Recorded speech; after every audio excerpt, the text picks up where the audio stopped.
بسم اللہ الرحمن الرحیم قل ان كانت لكم الدار الآخرة عند الله خالصة من دون الناس فتمنوا الموت إن كنتم صادقين۔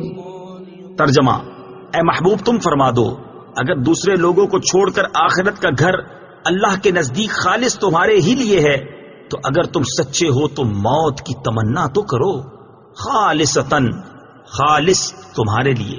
تفسیر صراط الجنان میں ہے، یہودیوں کا ایک باطل دعویٰ یہ تھا کہ جنت میں صرف وہی جائیں گے، جیسا کہ سورہ بقرہ کی آیت نمبر 111 میں یہ دعویٰ مذکور ہے۔ اس کا رد فرمایا جاتا ہے کہ اگر تمہارے گمان میں جنت تمہارے لیے خاص ہے اور آخرت کی طرف سے تمہیں اطمینان ہے، اعمال کی حاجت نہیں، تو جنتی نعمتوں کے مقابلے میں دنیاوی مصائب کیوں برداشت کرتے ہو؟ موت کی تمنا کرو تاکہ عیش و آرام والی جنت میں پہنچ جاؤ، اور اگر تم نے موت کی تمنا نہ کی تو یہ تمہارے جھوٹا ہونے کی دلیل ہے۔ حضرت عبداللہ ابن عباس رضی اللہ تعالی عنہما سے روایت ہے، حضور اقدس صلی اللہ تعالی علیہ وسلم نے ارشاد فرمایا، اگر یہودی موت کی تمنا کرتے تو سب ہلاک ہو جاتے اور روئے زمین پر کوئی یہودی باقی نہ رہتا۔ فتمنوا الموت، تو موت کی تمنا کرو۔ تفسیر صراط الجنان میں ہے، موت کی محبت اور اللہ تعالیٰ کی ملاقات کا شوق مقبول بندوں کا طریقہ ہے۔ حضرت عمر فاروق رضی اللہ تعالی عنہ ہر نماز کے بعد دعا فرماتے۔ بخاری شریف کی حدیث ہے، اللہم ارزقنی شہادتا فی سبیلک واجعل موتی فی بلد رسولک صلی اللہ تعالی علیہ وآلہ وسلم۔ یا رب مجھے اپنی راہ میں شہادت اور اپنے رسول کے شہر میں مجھے وفات نصیب فرما۔ عمومی طور پر تمام اکابر صحابہ اور بالخصوص شہدائے بدر و احد و اصحاب بیعت رضوان رضی اللہ تعالی عنہم راہ خدا میں موت سے محبت رکھتے تھے۔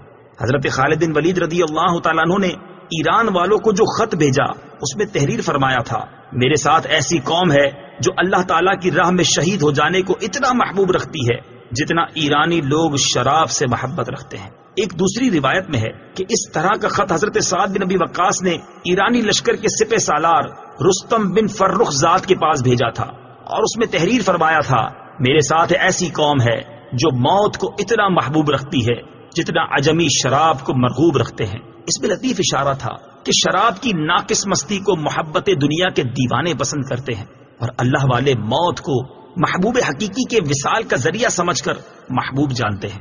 خلاصہ کلام یہ کہ اہل ایمان آخرت کی رغبت رکھتے ہیں، اور اگر لمبی عمر کی تمنا بھی کریں تو وہ اس لیے ہوتی ہے کہ نیکیاں کرنے کے لیے کچھ اور عرصہ مل جائے جس سے آخرت کے لیے ذخیرہ سعادت زیادہ کر سکیں، اور اگر گزشتہ زندگی میں گناہ ہوئے ہیں تو ان سے توبہ و استغفار کر لیں۔ البتہ دنیاوی مصائب سے تنگ آ کر وہ کبھی موت کی تمنا نہیں کرتے۔